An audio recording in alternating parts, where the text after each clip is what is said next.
प्रिय माताओं और बहनों नमस्कार। स्वागत आपका हमारे चैनल भक्ति की बात में। आज हम आपके लिए लेकर आए हैं नाग पंचमी की कहानी। एक साहूकार था, उसके 7 बेटे और 7 बहुएं थी।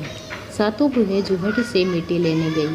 वहाँ मिट्टी में से एक सांप निकला। सारी देवरानी जेठानी सांप को मारने लगी तो छोटी बहू ने सांप को मारने नहीं दिया। उसने सांप को धर्म का भाई बना लिया और सारी जेठानी बोली, कल इसकी छलनी लाने की बारी है। वहाँ पर सांप निकलेगा और उसे डस लेगा। जब वह दूसरे दिन छलनी लेने गई तो वहाँ पर सांप बैठा था। उसने जोर से फुंकार मारी और बोली, भाई जी राम राम।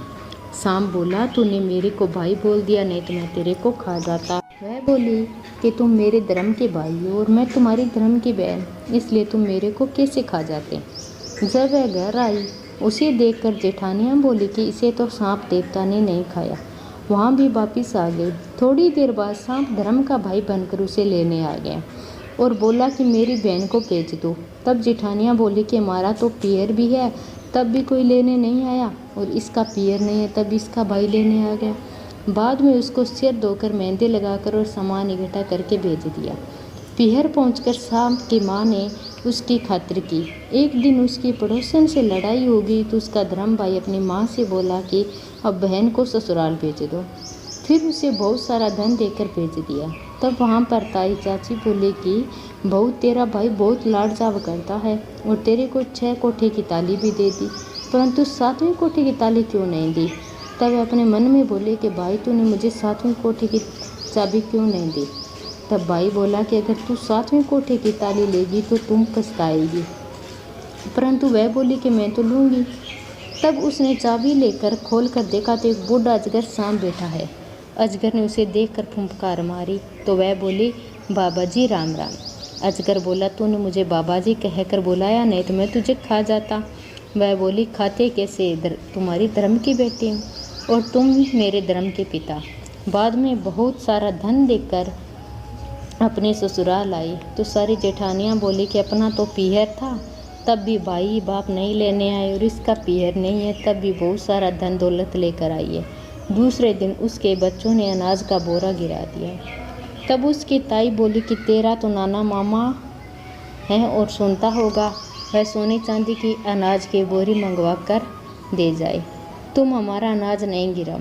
तब वह लड़के ने अपनी माँ के पास जाकर कहा तो सांप ने सुन लिया, और उसके बाद सुनकर सांप ने अपनी माँ से जाकर कहा, माँ, बहन को तो बहन की जेठानी ताने मारती है, इसलिए मैं तुझे सोने चांदी की बोरी देकर आऊँगा। 2 सोने की और 2 चांदी की बोरी रखवा दी। दूसरे दिन झाड़ू बखेर रही थी। ताई बोली कि तुम्हारे नाना मामा तो अजगर और सांप है, वह सोने चांदी की बनवा देंगे, इसलिए हमारे झाड़ू मत खिंडाओ। अब सांप अपनी माँ से फिर जाकर बोला कि बहन को तो ताने मार रही है, इसलिए मैं तो सोने चांदी की झाड़ू देकर आऊँगा, और झाड़ू बनाकर दे आया। तब यह देखकर जेठानी ने ताने मारने बंद कर दिए।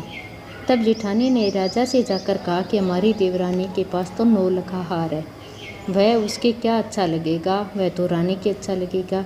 उसने साहूकार के बेटे की बहू को बुलाया और कहा कि वह हार तेरे अच्छा नहीं लगेगा, इसलिए वह हार मेरी रानी को दे दे। उसने हार निकाल कर रानी को दे दिया और मन ही मन बोली कि यह हार गले में से मेरे गले में रहे तो हार है और रानी के गले में नाग बन जाए। और हार देखकर जाने लगी। रानी के गले में हार पहनते ही हार सांप बन गया और काटने लगा। तब रानी चिल्लाई कि साहूकार के बेटे की बहू को बुलाओ कि वह मेरे ऊपर क्या जादू टोना कर गई। राजा ने साहूकार के बेटे की बहू को बुलाया और पूछा कि तुम क्या जादू टोना करके गई हो। तो रानी के पहनते ही हार सांप बन गया। उसने कहा कि मेरे पियर नहीं था, मैंने सांप को भाई बनाया और मुझे तो सांप देवता ने ही हार दिया है। राजा ने यह बात सुनकर हार वापस दे दिया और साथ में एक हार और दे दिया। यह देखकर देवरानी जेठानी ने सोचा कि यह तो राजा रानी से भी नहीं डरी और उसके पति को सिखा दिया और कहा कि यह धन कहाँ से लाती है। तो रात को उसके पति ने उसे मारा और पूछा, तू धन कहाँ से लाई है। उसने अपने पति को सारी कहानी बता दी और कहा, यह धन तो मुझे सर्प देवता ने दिया है।